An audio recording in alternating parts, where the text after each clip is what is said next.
Hello everyone, welcome to all of you. ठीक है, जैसे पिछली वीडियो में मैंने आपको बताया था, अगर आपने आरएस में अब तक कुछ भी नहीं किया है, प्रीलिम्स में, मेंस में वगैरह में, तो भी क्या है, आप अगर अच्छी तरीके से डेडिकेटेडली डिटरमिन्ड तैयारी करते हैं तो आप आसानी से क्या है आरएस क्लियर कर जाएंगे और एक आरएस ऑफिसर बन जाएंगे, अगर आपका ड्रीम है तो। ठीक है, तो पिछली बार वीडियो से हमने क्या है कि नए सिरे से इकोनॉमिक्स को स्टार्ट किया, इंडियन इकोनॉमी, और इस वीडियो से क्या हम नए सिरे से क्या इंडियन पॉलिटी स्टार्ट करते हैं, जो आपके हर एग्जाम में यूजफुल रहती है। अब बात कर लेते हैं थोड़ा सा, जैसे आरएस प्री के अंदर, एसआई के अंदर, ईओआरओ के अंदर, और एक एग्जाम और आता है आपका जो टीचर्स का एग्जाम है, उसके अंदर भी क्या है, ये चीज आपके लिए क्या हो जाती है, इंपॉर्टेंट हो जाती है, खास करके फर्स्ट ग्रेड और सेकंड ग्रेड का जीके का एग्जाम, और जो थर्ड ग्रेड मेंस के अंदर एसएसटी जो सब्जेक्ट लेते हैं उनके लिए क्या है, काफी इंपॉर्टेंट हो जाता है। ठीक है, तो यहाँ ध्यान रखना, हम बात करेंगे टीचर के बारे में, बात नहीं करेंगे, we will not talk about teachers exam. ठीक है, टीचर्स के एग्जाम के बारे में आपको किस तरह से करना है, क्या करना है, वो हमने अलग से बात कर लेंगे। अभी हम बात कर रहे हैं तीन तरह के स्टूडेंट्स हैं, जो दो तरह के मेनली मान लीजिए, एक आरएस एसआई और एक जो स्टूडेंट्स हैं वो है ईओआरओ। ठीक है, इनको क्या है, बहुत अच्छी तरीके से ये इंडियन पॉलिटी को क्या है स्टडी करना है, लेकिन जब ईओआरओ की बात आ जाती है, ठीक है, यहां पर आपको क्या है कुछ एक्स्ट्रा डिटेल में क्या इसको पढ़ना पड़ेगा। ठीक है, एक्स्ट्रा डिटेल में क्या करना पड़ेगा, पढ़ना पड़ेगा। ठीक है, तो ध्यान रखिएगा, इंडियन पॉलिटी का जो सेक्शन है, जो ईओआरओ में आपके आ रहा है, वो काफी ज्यादा इंपॉर्टेंट हो जाता है सिलेक्शन बेसिस की अगर हम बात करें तो। ठीक है, तो इसके बारे में हम क्या है, जब ईओआरओ की बात करेंगे तब बात कर लेंगे। अभी हम बात कर रहे हैं आरएस और एसआई। ये नहीं है कि ये वीडियोस ईओआरओ के लिए नहीं होंगे, सभी के लिए क्या है यूजफुल रहेंगे, क्योंकि उसी डिटेल में क्या करेंगे, हम बात करेंगे इंडियन पॉलिटी के बारे में। किसके बारे में, इंडियन पॉलिटी के बारे में। तो इनको भी यूजफुल रहेंगे, और यहां पर भी क्या है, हम इसको डिटेल में क्या करेंगे, डिस्कस करेंगे कि इंडियन पॉलिटी एक्चुअली होती क्या है, और किस तरह के क्वेश्चंस आपके आ सकते हैं, और किस तरह से क्या है आपको तैयारी करनी है। ठीक है, तो सबसे पहले बात कर लेते हैं कि आरएस प्री और मेंस, ठीक है, और एक पीएसआई जो आपका री एग्जाम हो रहा है। क्लियर। देखिए, मेंस के लिए क्या है, आपको इसमें दो तरह से तैयारी करनी है, एक प्री के लिए, एक फिर मेंस के लिए। और पीएसआई में भी क्या आपको दो तरह से तैयारी करनी है, और पीएसआई के अंदर भी क्या है, ये काफी इंपॉर्टेंट हो जाता है, क्योंकि पीएसआई में क्या है कि जीके का पेपर जो है वो आपका मेन पेपर है। जितने ज्यादा आप मार्क्स स्कोर करेंगे उतना ज्यादा आपको क्या होगा, उसमें फायदा होगा। तो यहाँ ध्यान रखिएगा, यहाँ दो तरह से आपको स्टडी करना है। एक तो है फैक्ट्स के बारे में, ठीक है, एक तो फैक्ट्स के बारे में। ठीक है, जैसे प्रेसिडेंट कब बने, कितने प्रेसिडेंट हमारे आ गए, प्राइम मिनिस्टर कितने हो गए, लोकसभा स्पीकर कितने हो गए, ये सारे के सारी चीजें क्या है जो फैक्ट्स से रिलेटेड हैं। जैसे डायरेक्ट आर्टिकल्स आपसे पूछ लिया जाता है। ठीक है, डायरेक्ट क्या आर्टिकल्स आपसे पूछ लिया जाए, डायरेक्ट कौन सा आर्टिकल किससे रिलेटेड है, गवर्नर से रिलेटेड कौन सा आर्टिकल है, या प्रेसिडेंट से रिलेटेड कौन सा आर्टिकल है। दूसरा है एनालिटिकल सिस्टम, जिसको हम कॉन्सेप्चुअल क्वेश्चंस कह रहे हैं।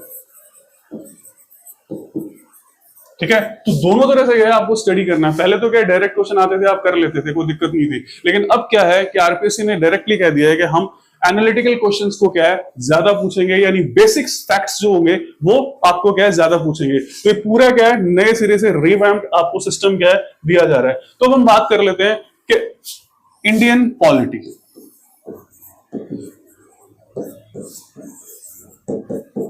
ठीक है। अब इसमें देखिए दो चीजें आती है, दो वर्ड आते हैं, एक इंडियन और एक पॉलिटी। देखिए, एक वर्ड है जो यूनिवर्सली एप्लीकेबल होता है। क्या होता है, यूनिवर्सली एप्लीकेबल होता है, हर कंट्री के लिए क्या है अप्लाई करता है। फिर उसको क्या है इंडियन कॉन्स्टिट्यूशन या इंडिया के अकॉर्डिंग वो कैसे काम कर रहा है, ये आपको अप्लाई करना है। तो यहां पर एक चीज का ध्यान रखिए कि सबसे मेन चीज होते हैं यहां पे पॉलिटिकल सिस्टम्स।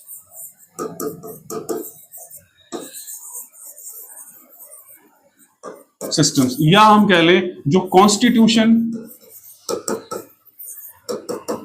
सिस्टम्स क्रिएट करता है। ठीक है, मींस किसी भी कंट्री का पॉलिटिकल सिस्टम काम कैसे करता है। क्या, अब एक बात का ध्यान रखिएगा, चाहे डेमोक्रेसी हो जिसको हम प्रजातंत्र कह रहे हैं, चाहे डिक्टेटरशिप हो, चाहे मोनार्की हो, चाहे किसी भी तरह का सिस्टम हो, वहां पर क्या है एक कॉन्स्टिट्यूशन जरूर होता है।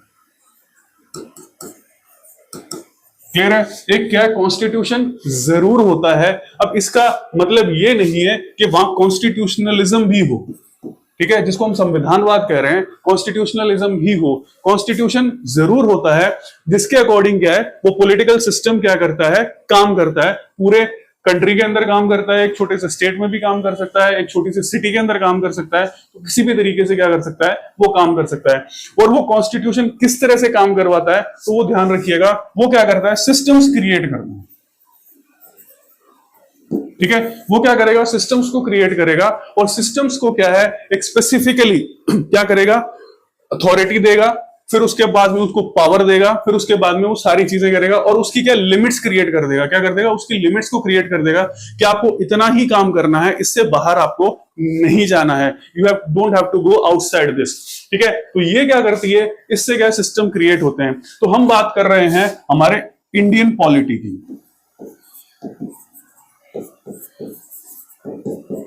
ठीक है। तो सबसे पहले चीज क्या आती है, कॉन्स्टिट्यूशन। जब भी आप पॉलिटी पढ़ेंगे तो सबसे पहली चीज आ जाती है आपके पास में कॉन्स्टिट्यूशन, ठीक है। अब उससे पहले क्या है, एक इंपॉर्टेंट चीज आप नोट कर लीजिएगा, क्लियर है, ठीक है। इंपॉर्टेंट चीज क्या आप नोट कर लीजिएगा कि ब्रिटेन में क्या है, जो पार्लियामेंट होती है वो क्या है, सुप्रीम है, क्लियर। ब्रिटेन में क्या है, पार्लियामेंट जो है वो सुप्रीम है। बट अगर हम इंडिया और यूएस की बात करें, ठीक है, तो ध्यान रखिएगा यहां पर क्या है, कॉन्स्टिट्यूशन सुप्रीम है, क्लियर है, ध्यान रखिएगा, कॉन्स्टिट्यूशन सुप्रीम है।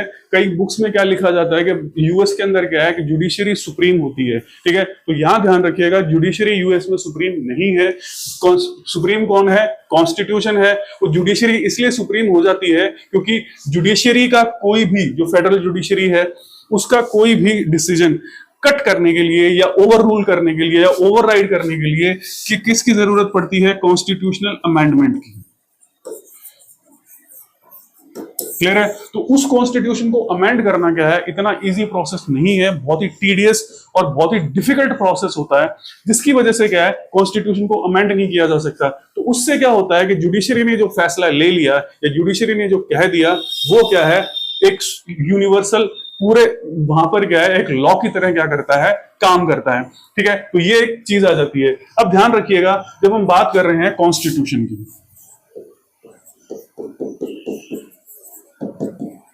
ठीक है, अब कॉन्स्टिट्यूशन का यहां पर हम मतलब क्या कर रहे हैं, हम संविधान की बात कर रहे हैं। और एक कॉन्स्टिट्यूशन का मतलब संगठन भी होता है, क्या होता है, कॉन्स्टिट्यूशन का मतलब संगठन भी होता है कि भी कई सारी चीजों को क्या आप कॉन्स्टिट्यूट करके एक चीज बना लेते हैं, ठीक है। तो यहां पर हम बात कर रहे हैं कि भी कॉन्स्टिट्यूशन का मतलब क्या होता है, व्हाट डज कॉन्स्टिट्यूशन मीन्स। देखिए, कॉन्स्टिट्यूशन का यहां मतलब है रूल्स एंड रेगुलेशंस,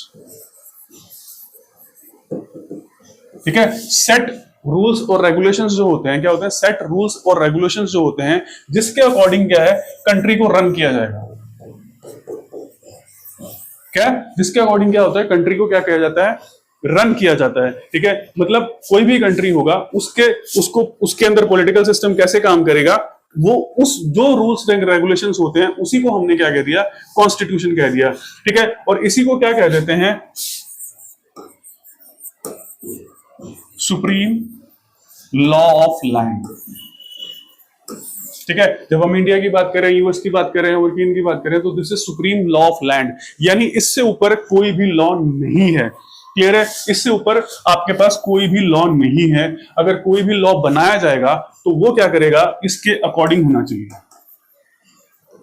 ठीक है। किसके अकॉर्डिंग होना चाहिए, इसके अकॉर्डिंग होना चाहिए। अगर इसके अकॉर्डिंग वो नहीं होता है तो उसे क्वेश्चन किया जा सकता है, किस तरह से उसके बारे में बात कर लेते हैं। और अगर इसको वायलेट कर रहा है या इसके पैरामीटर्स के बाहर जा रहा है कोई भी लॉ, तो पहले आपको यह करना पड़ेगा कि जो कॉन्स्टिट्यूशन है उसमें उसके अकॉर्डिंग क्या करना पड़ेगा, अमेंडमेंट करना पड़ेगा। क्या करना पड़ेगा, उसके अकॉर्डिंग अमेंडमेंट करना पड़ेगा। तो जब तक आप वो अमेंडमेंट नहीं करेंगे तब तक वो एप्लीकेबल नहीं होगा। तो अगर आपने अमेंडमेंट कर दिया तो फिर क्या होगा, वो क्या हो जाएगा, अप्लाई हो जाएगा। क्या हो जाएगा, अप्लाई हो जाएगा। जैसे फॉर इंस्टेंस ओबीसी रिजर्वेशन है, ठीक है, ईडब्ल्यूएस रिजर्वेशन है। ठीक है, ये क्या है, जब तक कॉन्स्टिट्यूशन के अंदर ऐड नहीं किए गए, कॉन्स्टिट्यूशन के थ्रू अप्लाई नहीं किए गए, तब तक क्या है, ये इलीगल थे, वैलिड नहीं थे। तो जैसे कॉन्स्टिट्यूशन के अकॉर्डिंग हो गया तो ये क्या हो गए, वैलिड हो गए, एप्लीकेबल हो गए। ठीक है, तो ये चीज हो जाती है कॉन्स्टिट्यूशन। तो इसीलिए हम इसको क्या बोल रहे हैं, सुप्रीम लॉ ऑफ लैंड। ठीक है, जिसको हिंदी में संविधान कहते हैं। यानी अगर हम हिंदी की बात करें तो समझ जाएंगे आप, दो वर्ड्स में अगर डिवाइड करते हैं, ठीक है, विधान का मतलब होता है लॉ, और इसको कह लें सर्वोच्च। ठीक है, सुप्रीम, सबसे बड़ा लॉ, उससे ऊपर कोई लॉ आपके यहां नहीं होता है, ये चीज आ जाती है। ठीक है, अब ध्यान रखिएगा कि कॉन्स्टिट्यूशन की कुछ कैरेक्टरिस्टिक्स होती हैं जो आप जल्दी से कहीं पढ़ते नहीं, हम उसके बारे में बात कर लेते हैं। बाकी जो कॉन्स्टिट्यूशन की कैरेक्टरिस्टिक्स हैं हम अलग से बात करेंगे। ठीक है, तो कुछ स्पेसिफिक कैरेक्टरिस्टिक्स होती है, यहां ध्यान रखिएगा कि कॉन्स्टिट्यूशन क्या होता है कि एक वाटर टाइप डॉक्यूमेंट नहीं होता। ठीक है, ये ध्यान रखिएगा, वाटर टाइप डॉक्यूमेंट नहीं होता, this is a living document.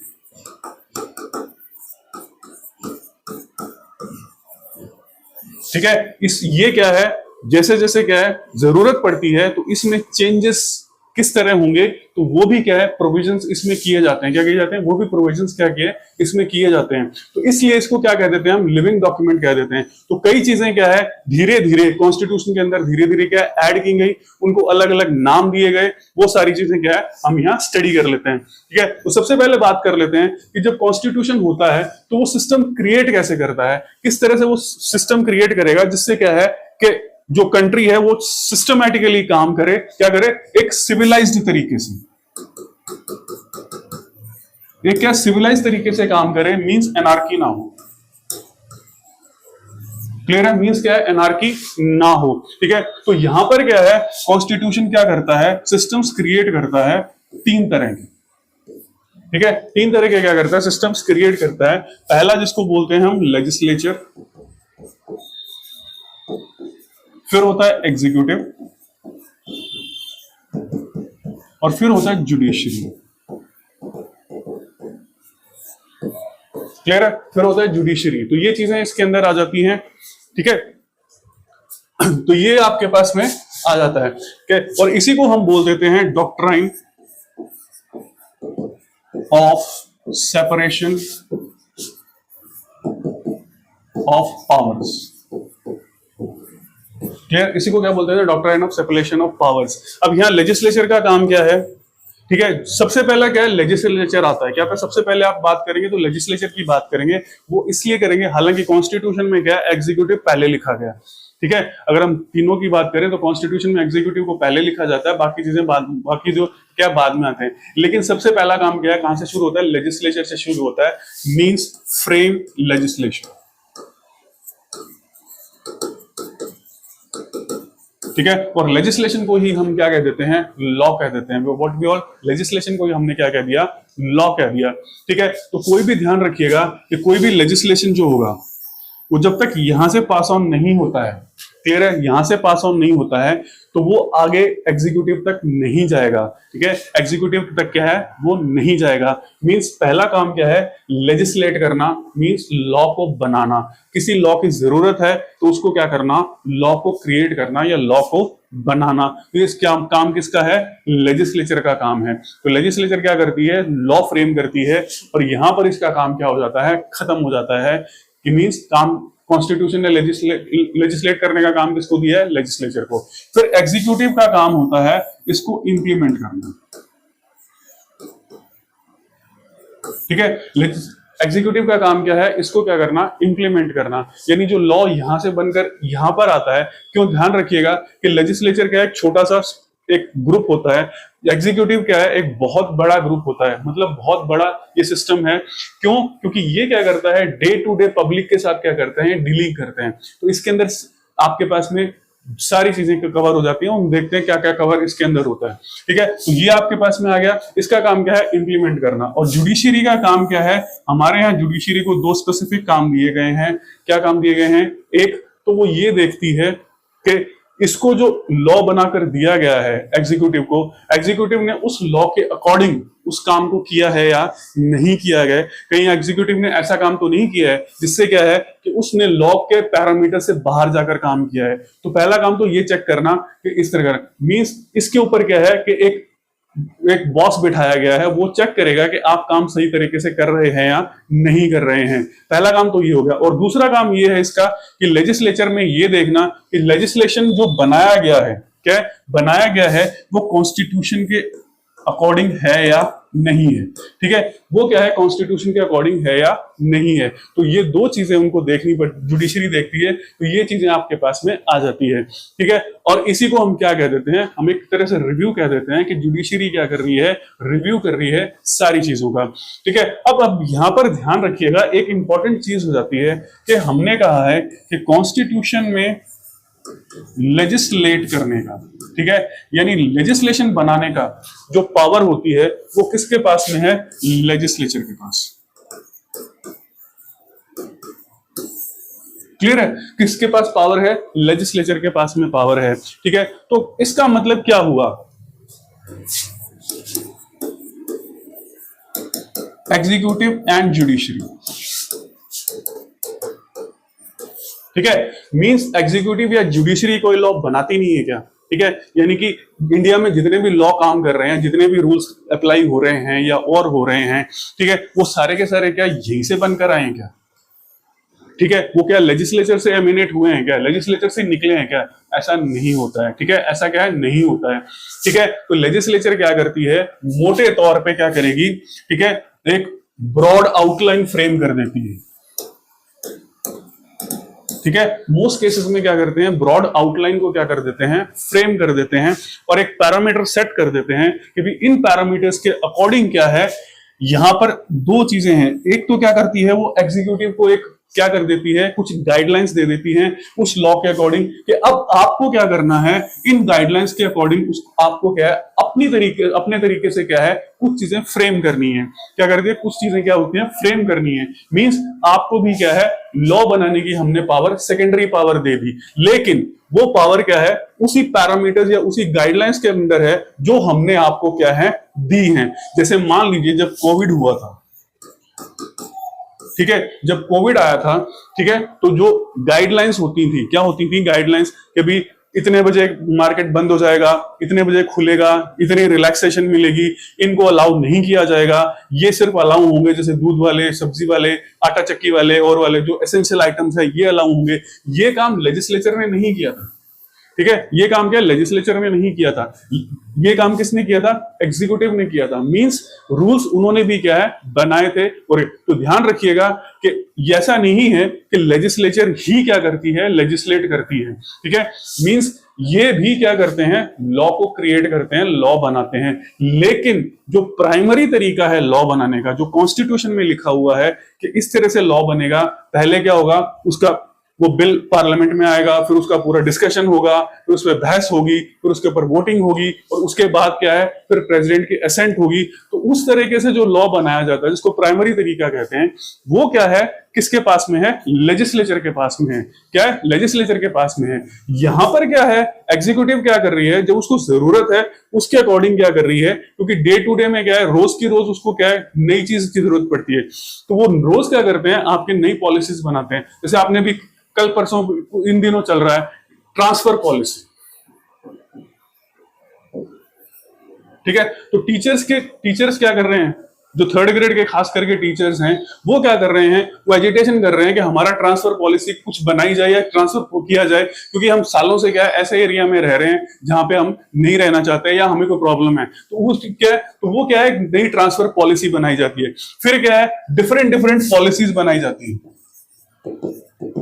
ठीक है, आपको पता है डिफरेंट क्या पॉलिसीज बनाई जाती है। कि बजट में क्या ऐलान कर दिया जाता है कि बजट क्या है, एक लेजिस्लेशन है। क्या है बजट, क्या एक लेजिस्लेशन है। जैसे राजस्थान में है, बजट में क्या लेजिस्लेशन है, तो बजट में क्या है, डिक्लेयर कर दिया जाता है हम क्या लाएंगे, टूरिज्म पॉलिसी लेकर आएंगे। ठीक है, फिर क्या लाएंगे, फिर क्या है, इंडस्ट्रियल पॉलिसी लेकर आएंगे, फिर दूसरी क्या है, और दूसरी पॉलिसी लेकर आएंगे, फिर एजुकेशन पॉलिसी लेकर आएंगे, ठीक है, फिर क्या है, और कोई भी पॉलिसी है वट एवर इट इज, ठीक है, तो उस तरीके से पॉलिसी लेकर आएंगे, जैसे लॉजिस्टिक्स पॉलिसी है, जैसे सेमीकंडक्टर पॉलिसी है, तो इस तरीके से क्या पॉलिसी लाई जाएगी। तो वो क्या करती है, लेजिस्लेशन एक काम कर देती है, ठीक है। अब आपका काम, अब काम क्या है, एग्जीक्यूटिव का है, अब आपको क्या है, ये काम करना है और इन पॉलिसी को क्या है, फ्रेम करना है। क्या करना है, फ्रेम करना है। तो वो जो रूल्स एंड रेगुलेशन है वो काम किसको दे दिया गया, एग्जीक्यूटिव को दे दिया गया। किसको, एग्जीक्यूटिव को।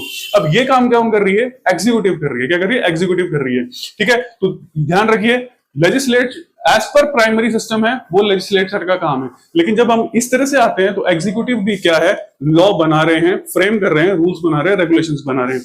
इसी तरीके से क्या है, जुडिशियरी जो है, ठीक है, जुडिशरी भी क्या है, इनडायरेक्टली लॉ क्रिएट करती है, ठीक है। इनडायरेक्ट क्या करती है, लॉ बनाती है, जिसको जुडिशियल लेजिस्लेशन भी कह देते हैं। क्या है, जुडिशियल लेजिस्लेशन भी कह देते हैं। मींस जुडिशरी ने जो भी जजमेंट दिया है, ठीक है, वो क्या हो गया, एक लॉ में कन्वर्ट हो गया, ठीक है। जजमेंट जैसे ही दिया गया वैसे ही क्या हो गया, वो लॉ बन गया। क्या बन गया, लॉ बन गया। इसका सबसे बड़ा एग्जांपल क्या है, बेसिक स्ट्रक्चर डॉक्ट्राइन।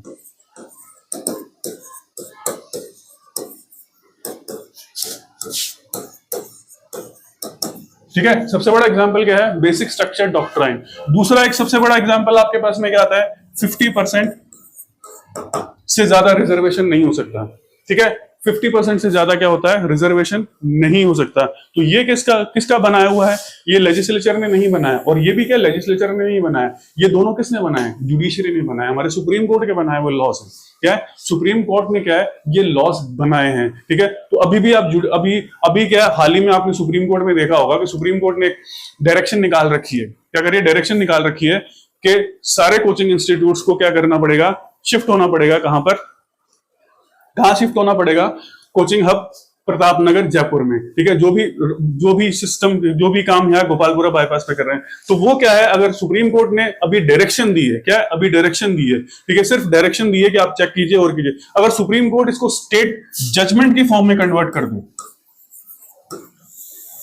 ठीक है, इसको जजमेंट बना दे, क्या कर दे, जजमेंट दे दे कि हम इसको जजमेंट दे रहे हैं, this is our judgment, this court is pronouncing a judgment that all these institutes have to be shifted to Pratapnagar coaching hub, ठीक है। तो जैसे ही ये जजमेंट आएगा, सारे इंस्टीट्यूट्स को, चाहे वो खुश हो चाहे ना हो, चाहे उन्हें अच्छा लगे चाहे नहीं लगे, उनको सबको क्या करना पड़ेगा, शिफ्ट होना पड़ेगा, because that is a law,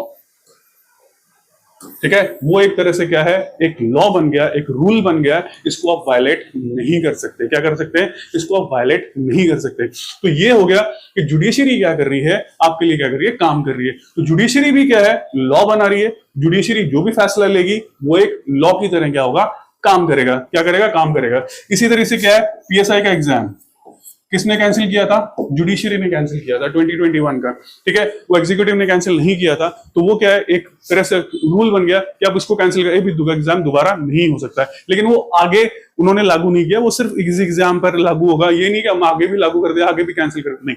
तो वो क्या है, अपना जो लॉ होता है, अपना जजमेंट होता है, उसके एक टाइम फ्रेम भी बांध देते हैं, और एक परपेचुअल जजमेंट भी हो जाता है। क्या, हमेशा के लिए जो जजमेंट रह गया, जैसे बेसिक स्ट्रक्चर डॉक्ट्राइन या 50% रिजर्वेशन है, ठीक है, तो इनको ओवर रूल सुप्रीम कोर्ट ही कर सकते हैं। अब बात कर लेते हैं, तो ये तो हो गया, आपका ध्यान रखना चाहिए कि भी लेजिस्लेशन का काम लेजिस्लेचर का है, एज पर कॉन्स्टिट्यूशन, जिस तरह से वो बनाया जाता है एक नया, क्योंकि बिल्कुल नया अगर लेजिस्लेशन बनाना है तो लेजिस्लेचर के पास ही क्या करना पड़ेगा, जाना पड़ेगा।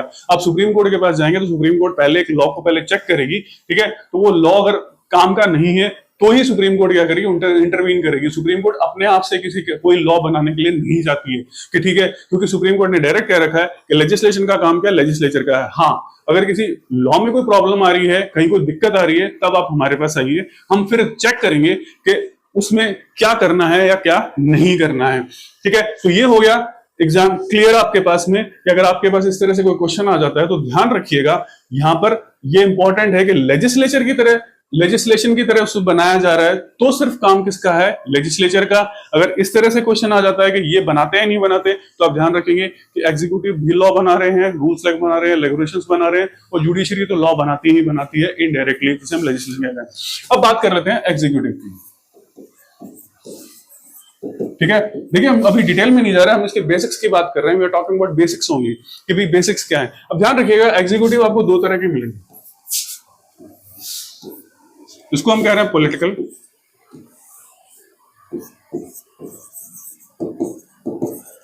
और एक परमानेंट।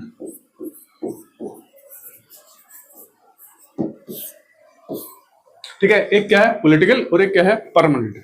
ठीक है, अब यहां पर ध्यान रखिएगा, पॉलिटिकल एग्जीक्यूटिव क्या होती है, जिसको आप जनरल वे में क्या कहते हैं? गवर्नमेंट।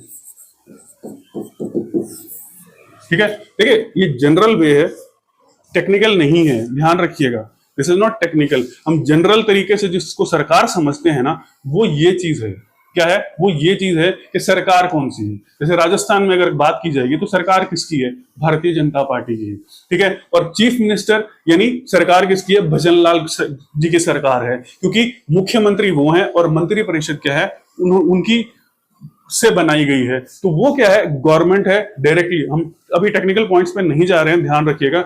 ये जो एक जनरल चीज होती है वो चीज आपके पास में आ जाती है। ठीक है, तो ये तो हो गया पॉलिटिकल एग्जीक्यूटिव। अब ये पॉलिटिकल एग्जीक्यूटिव निकला कहां से है? तो ध्यान रखिएगा, this is part of legislature.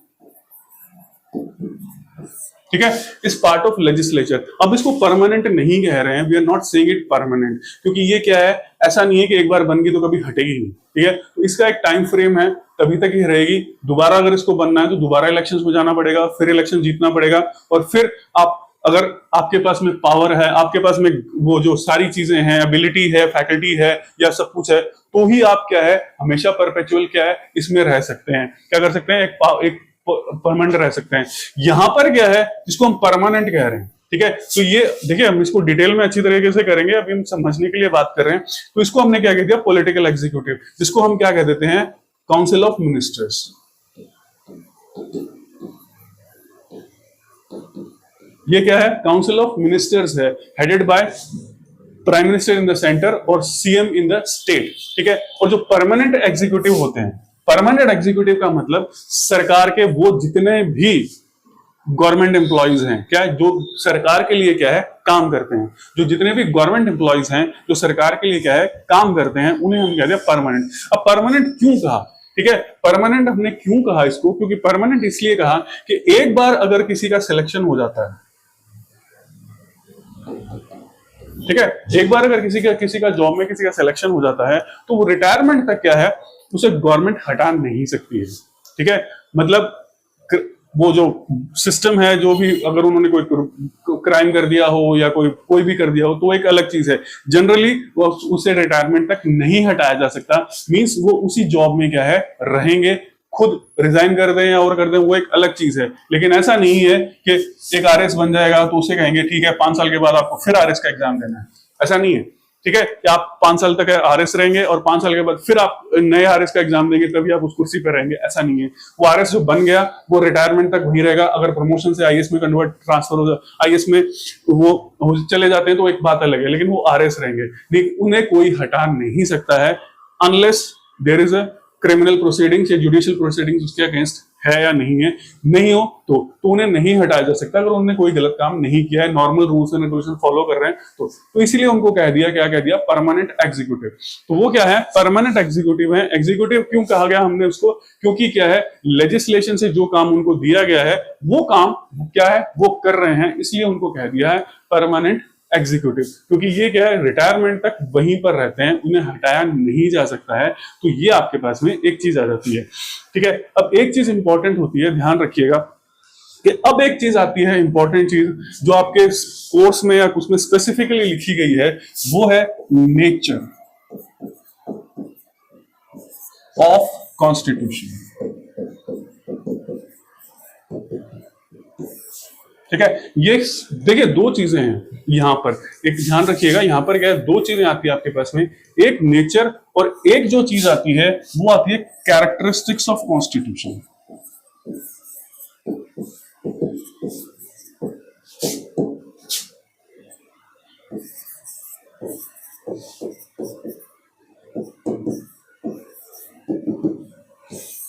ठीक है, दो चीजें हैं आपके पास में, एक नेचर है और एक क्या है, कैरेक्टरिस्टिक्स ऑफ कॉन्स्टिट्यूशन है। ठीक है, या इसको भी हम कह देते हैं कॉन्स्टिट्यूशन के पार्ट्स क्या हैं, कितने हैं। तो यहां ध्यान रखिएगा, ये बिल्कुल अलग चीज है और ये बिल्कुल अलग चीज है। इसमें आप पढ़ते हैं कि कॉन्स्टिट्यूशन में क्या क्या चीजें आती है, जैसे सिंगल सिटीजनशिप आती है, ठीक है, हमारी फंडामेंटल राइट्स आते हैं, directive principles of state policies आती है, जुडिशरी आती है, एग्जीक्यूटिव आती है, लेजिस्लेचर आते हैं, फिर स्टेट्स की सारी चीजें आ जाती हैं, फिर ये सारी चीजें आ जाती हैं। ध्यान रखिएगा ये चीज। पर यहाँ जो आप पढ़ेंगे नेचर ऑफ कॉन्स्टिट्यूशन आप पढ़ेंगे, तो नेचर में क्या होता है कि कॉन्स्टिट्यूशन की प्रकृति कैसी है, कि हमारा जो कॉन्स्टिट्यूशन है वो किस तरह का है। तो इसमें दो तीन डिफरेंट तरीके की चीजें आ जाती है। ठीक है, तो एक तो आपके पास में आ जाएगा कि कॉन्स्टिट्यूशन यूनिटरी है या फेडरल है। ठीक है, कॉन्स्टिट्यूशन यूनिटरी है या फेडरल है। दूसरा आपके पास में आ जाता है कॉन्स्टिट्यूशन रिटन है या अनरिटन है। ठीक है, तीसरा आपके पास में आ जाता है कॉन्स्टिट्यूशन रिजिड है या फ्लेक्सिबल है। ठीक है, तो एक चीज ये आ जाती है आपके पास में, क्लियर है। तो एक चीज ये हो, तो ये मोटे तौर पे आप इन तीन चीजों को पढ़ते हैं, तो बाकी और भी चीजें आ जाती है, लेकिन उसको हम नहीं करेंगे। हमें ये तीन चीजों पे ज्यादा ध्यान देना है। तो ये तो आपको पता है, रिटन अनरिटन आप जानते हैं। रिटन, अब देखिए यहां पर क्या है, एक सटल डिफरेंस होता है, बहुत ही महीन जिसको हम बोल रहे हैं, वो चीज यहां आती है कि रिटन और अनरिटन कॉन्स्टिट्यूशन में क्या डिफरेंस होता है। ठीक है, ध्यान रखिएगा कि जो रिटन कॉन्स्टिट्यूशन होता है, क्या होता है, रिटन कॉन्स्टिट्यूशन का मतलब ये होता है कि जो कॉन्स्टिट्यूशन है, क्या है, जो कॉन्स्टिट्यूशन है, जिसको कॉन्स्टिट्यूशन कहा जा रहा है, क्या कहा जा रहा है, जिसको कॉन्स्टिट्यूशन कहा जा रहा है, वो सिर्फ एक यूनिफाइड डॉक्यूमेंट है।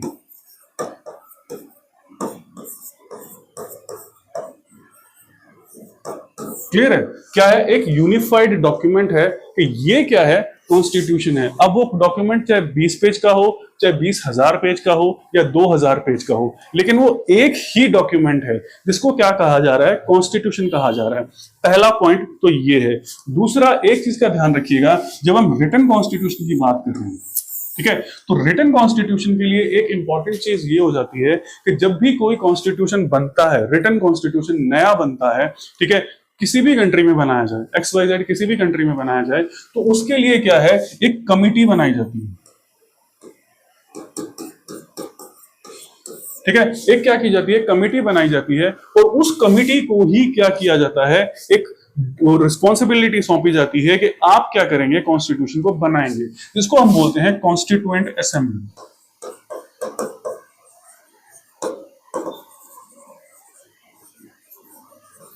ठीक है, अब ध्यान रखिएगा, इस तरह का क्वेश्चन आपसे पूछा जा सकता है कि ये इस तरह के स्टेटमेंट देके आपसे क्वेश्चन पूछा जा सकता है कि रिटन अनरिटन की कैरेक्टरिस्टिक्स क्या है। तो ये आपसे क्या कर सकते हैं, पूछ सकते हैं कि रिटन कॉन्स्टिट्यूशन कौन बनाती है, कॉन्स्टिट्यूशन असेंबली बनाती है। अनरिटन में ऐसा कुछ नहीं होता है, कोई कॉन्स्टिट्यूशन असेंबली नहीं होती है, क्योंकि वो अनरिटन है। अब अनरिटन, यहां पर एक चीज ध्यान रखिएगा कि पूरा का पूरा कॉन्स्टिट्यूशन जो भी है, ठीक है, यानी जितने भी जो रूल्स रेगुलेशंस अप्लाई कर रहे हैं, ठीक है, वहां पर क्या है कि ना तो फुल्ली रिटन होते हैं, ना तो फुल्ली अनरिटन होते हैं।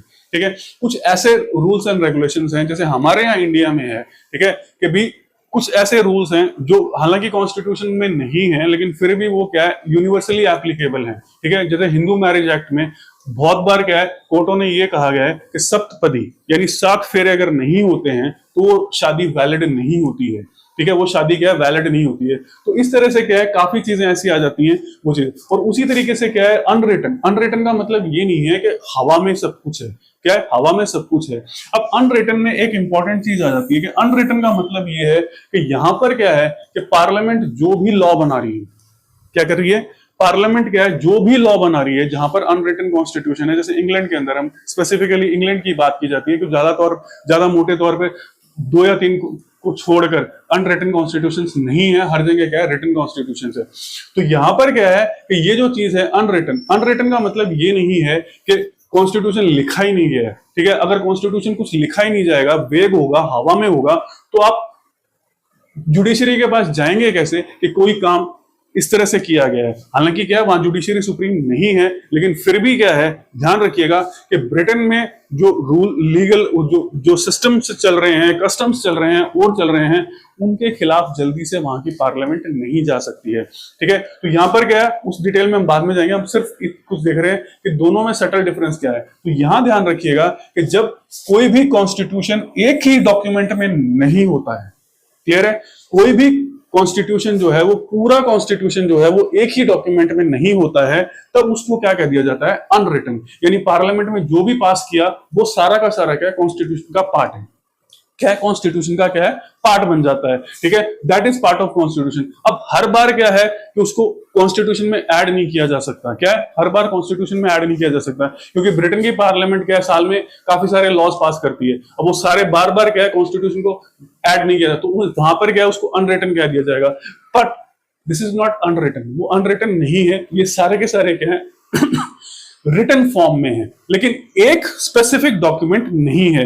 और जब एक स्पेसिफिक डॉक्यूमेंट नहीं है तो वहां पर कॉन्स्टिट्यूटेंट असेंबली भी नहीं बनी थी। तो यहां ध्यान रखिएगा कि ये क्या आपसे डायरेक्टली पूछ सकते हैं कि रिटन कॉन्स्टिट्यूशन का कॉन्स्टिट्यूटेंट असेंबली से क्या रिलेशन है। ठीक है, तो अगर ये एनालिसिस में पूछ सकते हैं, एआर में पूछ सकते हैं, स्टेटमेंट्स में पूछ सकते हैं कि रिटन कॉन्स्टिट्यूशन और कॉन्स्टिट्यूएंट असेंबली का क्या रिलेशनशिप है, क्या रिलेशनशिप है दोनों के अंदर। तो आप ध्यान रखिएगा कि रिटन कॉन्स्टिट्यूशन को बनाने के लिए हमेशा कॉन्स्टिट्यूशनल असेंबली क्या है, क्रिएट की जाती है, और उसी को क्या है, मैंडेट दिया जाता है कि आप ये क्या करेंगे, कॉन्स्टिट्यूशन असेंबली बनाएंगे। जैसे हमारे यहाँ बनी थी constitution assembly cabinet mission plan के अकॉर्डिंग। ठीक है, तो उन्होंने क्या किया था, 2 साल 11 महीने टाइम लेकर एक कॉन्स्टिट्यूशन को ड्राफ्ट किया, और वो कॉन्स्टिट्यूशन हमारे इंडिया में क्या है, विद अमेंडमेंट्स और with specifically basic structure of doctrine, transformative constitutionalism, जो सारी चीजें जो लेटेस्ट जो कॉन्सेप्ट्स हैं, उसके अकॉर्डिंग हमारा क्या है, एक स्पेसिफिक कॉन्स्टिट्यूशन है, जिसमें करीबन 500 के लगभग आर्टिकल्स हैं, 12 शेड्यूल्स हैं, फिर मोर देन 100 अमेंडमेंट्स हैं। ये सारी चीजें क्या है, एक ही डॉक्यूमेंट में क्या है, ऐड की गई है, इसलिए हमने उसको रिटन कह दिया। फिर अनरिटन, कोई भी कॉन्स्टिट्यूशन असेंबली नहीं बनी, जो भी लॉ बन रहे हैं वो धीरे धीरे कॉन्स्टिट्यूशन का पार्ट बनते जाते हैं। तो ठीक है, तो इंग्लैंड में क्या है, कोई कॉन्स्टिट्यूशन नहीं है, एक सिंगल कॉन्स्टिट्यूशन नहीं है, सारे लॉस क्या है, कॉन्स्टिट्यूशन का पार्ट बन जाते हैं। तो ये तो हो गया यहाँ पे रिटन अनरिटन। तो फिर से ध्यान रखिएगा ये जो चीज है, ये एक इंपॉर्टेंट हो जाती है आपके लिए, एक तो यूनिफाइड डॉक्यूमेंट रिटन फॉर्म में, और दूसरा क्या है कि इसको बनाने के लिए कॉन्स्टिट्यूशन असेंबली क्या है, बनाई जाती है। तो वो आ गया। अब यहां पर क्या है कि यहां पर 2 चीजें आ जाती है, यूनिटरी और फेडरल। ठीक है, यूनिटरी का मतलब ये है कि पूरी कंट्री के अंदर क्या है, एक ही गवर्नमेंट होगी। क्या होगी, पूरी कंट्री में एक ही गवर्नमेंट होगी, और वही सारे काम क्या करेगी, पूरी कंट्री के लिए काम करेगी। यानी वहां पर क्या है, हमारे यहां जैसे यूनियन और स्टेट्स हैं, वैसे सिर्फ और सिर्फ एक यूनियन ही है। क्या है, सेंटर ही सब कुछ है। सेंटर ही क्या करेगी, कोई सिटी ले लो या कोई छोटा एरिया ले लो, उसके लिए क्या है, कोई गवर्नमेंट बना भी सकती है, और कोई गवर्नमेंट को क्या कर सकती है, हटा भी सकती है। क्या कर सकती है, हटा भी सकती है। तो ये एक इंपॉर्टेंट चीज आ जाती है। यूनिटरी में सिर्फ एक ही गवर्नमेंट है, सारी पावर्स, सारी चीजें उसके पास में है।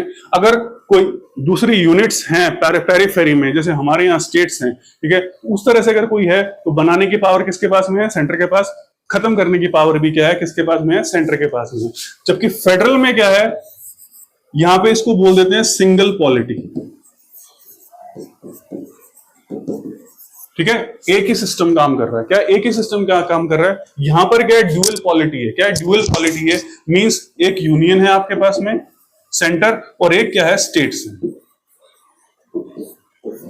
क्लियर है, एक क्या है, स्टेट्स हैं यहां पर। ठीक है, तो ध्यान रखिएगा, फेडरल कॉन्स्टिट्यूशन यूएस का है।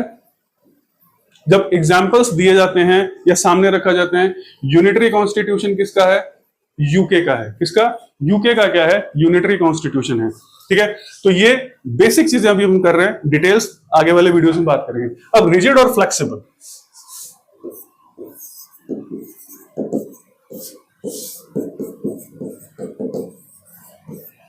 ठीक है।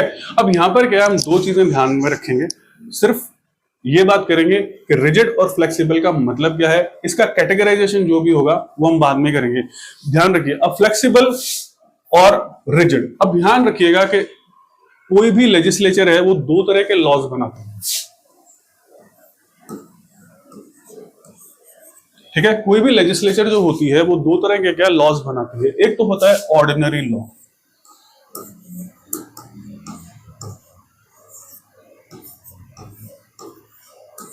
ठीक है, जो उसका काम है लॉ बनाना, क्या लॉ बनाना जो उसका काम है। और दूसरा क्या है, कॉन्स्टिट्यूशनल अमेंडमेंट।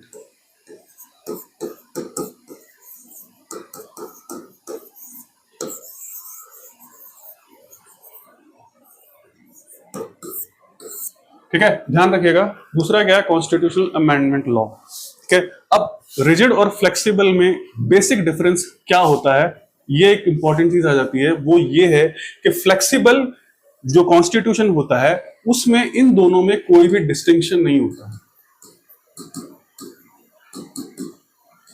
क्लियर है, दोनों में कोई भी क्या है डिस्टिंक्शन नहीं होता है। मींस जो प्रोसेस यहां फॉलो किया जा रहा है वही सेम टू सेम प्रोसेस क्या है कॉन्स्टिट्यूशनल अमेंडमेंट के अंदर भी क्या है फॉलो किया जाता है। तो इस तरह का जो होता है उसको तो हम क्या कह देते हैं, फ्लेक्सिबल कॉन्स्टिट्यूशन, जिसको हम लचीला कह रहे हैं, फ्लेक्सिबल कॉन्स्टिट्यूशन। ठीक है, और रिजिड का मतलब ये होता है कि दोनों में क्या है डिस्टिंक्शन है। ये आप अलग तरीके से पास करेंगे और इसके लिए क्या है आपको थोड़ा डिफिकल्ट प्रोसेस होगा। क्या होगा, डिफिकल्ट प्रोसेस होगा। ठीक है, डिफिकल्ट प्रोसेस होगा जो डिपेंड करता है मेजॉरिटी के ऊपर, यानी टाइप्स ऑफ मेजॉरिटी के ऊपर क्या है ये चीज क्या करती है, डिपेंड करती है। ठीक है, तो ये एक इंपॉर्टेंट चीज आ जाती है। फ्लेक्सिबल दोनों में कोई डिफरेंस नहीं है, दोनों एक ही प्रोसेस से क्या है तरीके से क्या है पास ऑन होते हैं, यानी कॉन्स्टिट्यूशनल अमेंडमेंट को भी क्या आप ऑर्डिनरी लॉ की तरह क्या कर सकते हैं, पास कर सकते हैं। लेकिन जब रिजिड की बारी आ जाती है तो रिजिड में क्या है, कॉन्स्टिट्यूशनल अमेंडमेंट जब करना है, when you have to go for constitutional amendment, तो आपको क्या है एक स्पेशल प्रोसेस फॉलो करना पड़ेगा जो ऑर्डिनरी लॉ से थोड़ा क्या है डिफिकल्ट होता है। ये डिटेल में हम क्या है आगे बात करेंगे कि भाई ये प्रोसेस क्या है, किस तरह से क्या करता है, ये काम करता है। ठीक है, तो ये क्या है कुछ बेसिक चीजें थी, क्या कुछ बेसिक चीजें थी जो काफी इंपॉर्टेंट है आपके लिए, क्योंकि यहां से क्या है क्वेश्चन पुट अप किया जा सकता है आपके एग्जामिनेशन पॉइंट ऑफ व्यू से, और खास करके जैसे मैंने आपको बताया ईओ और आरओ के लिए। ठीक है, ई और आरओ के लिए क्या है ये काफी इंपॉर्टेंट हो जाते हैं, क्योंकि वहां पर क्या है कि करीब 20 क्वेश्चन, ठीक है, आपके इंडियन और राजस्थान पॉलिटी में से आएंगे। क्या है, इंडियन और राजस्थान पॉलिटी में से आएंगे। तो वहां पर क्या है कि अगर आप इन 20 क्वेश्चंस में से 15 क्रॉस कर लेते हैं, ठीक है, 15 क्रॉस कर लेते हैं, तो आपके सिलेक्शन के चांसेस क्या है बहुत ज्यादा ब्राइट हो जाते हैं। क्योंकि ये थोड़ी सी क्या है प्रॉब्लम वाली चीज है स्टूडेंट्स के लिए, क्योंकि वो हिस्ट्री तो कर लेते हैं, ज्योग्राफी कर लेते हैं राजस्थान की, लेकिन यहाँ पर क्या है थोड़ी उन्हें दिक्कत आती है, तो वो चीज प्रॉब्लम आती है। तो इसीलिए क्या है हम उसको इतना हर चीज को क्या कॉन्सेप्चुअल लेवल पे डिटेल में बात करेंगे। क्यों, और दूसरा कारण ये है कि मेंस के अंदर आपसे किसी भी तरह का क्या है क्वेश्चन पूछा जा सकता है। क्या किसी भी तरह का क्वेश्चन पूछा जा सकता है, वो कॉन्सेप्चुअल भी पूछ सकते हैं, वो फैक्चुअल भी पूछ सकते हैं। तो हर तरह का कॉन्सेप्ट क्या है आपको अच्छी तरीके से क्या है पता होना चाहिए। You must be aware of every concept very clearly. ठीक है, तो ये एक इंपॉर्टेंट चीज क्या है आपके पास में आ जाती है। ठीक है, तो आज के वीडियो तो आज क्या है हमने इन चीजों को क्या किया था, स्टडी किया था। क्या किया था, स्टडी किया था। ठीक है, तो नेक्स्ट वीडियो में क्या है हम आगे की चीजों को क्या है डिटेल में बात करेंगे कि भाई ये चीजें कैसे हैं, फंडामेंटल राइट्स क्या हैं, directive principles of state policies क्या हैं, आपके पास में यूनियन और स्टेट्स क्या हैं, सिटीजनशिप क्या है, फिर एग्जीक्यूटिव जुडिशरी वगैरह सारी चीजों को क्या है हम स्टडी करेंगे। ठीक है, तो आज के वीडियो में इतना ही, मिलेंगे नेक्स्ट वीडियो में। Thank you for watching the video.